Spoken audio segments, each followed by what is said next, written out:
السلام علیکم ورحمۃ اللہ وبرکاتہ۔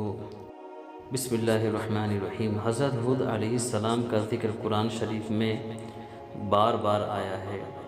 سورہ اعراف، سورہ ہود اور سورہ حشر میں اس کی تفصیل موجود ہے۔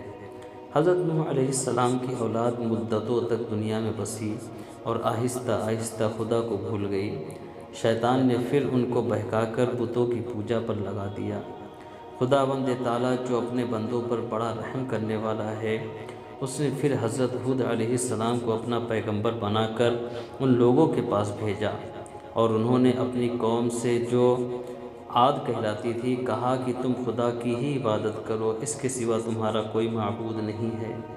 میں تم سے اس وعظ و نصیحت کے بدلے کوئی مزدوری یا اجرت نہیں مانگتا، مجھے اس کا بدلہ تو وہ دے گا جس نے مجھے پیدا کیا ہے۔ اور اے میری قوم، تم اپنے رب سے بخشش مانگو اور اس سے توبہ کرو، وہ تمہارے لیے مہ برسائے گا جس سے تمہارے کھیت اور باغات اچھے ہوں گے اور تمہاری طاقت بہت بڑھا دے گا۔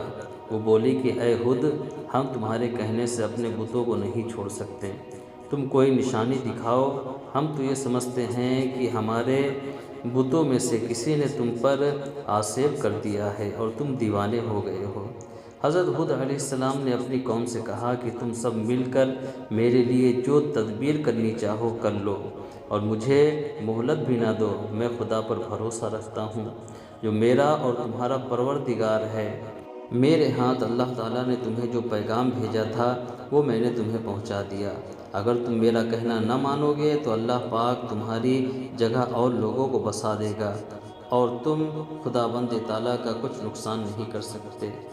اس پر ان کی قوم نے کہا، روز تو ہمیں خدا کے عذاب سے ڈراتا ہے، جا اپنے خدا سے کہہ کہ ہم پر عذاب نازل کر دے اور اس میں ہرگز دیر نہ کرے۔ پر جو ایمان لائے تھے وہ غریب اور کمزور تھے، اور جو کافر تھے وہ مالدار اور سردار تھے۔ ان سب نے حضرت ہود علیہ السلام کا مذاق اڑایا۔ آسمان پر ایک بادل نمودار ہوا جسے دیکھ کر وہ سمجھے کہ بارش ہونے والی ہے۔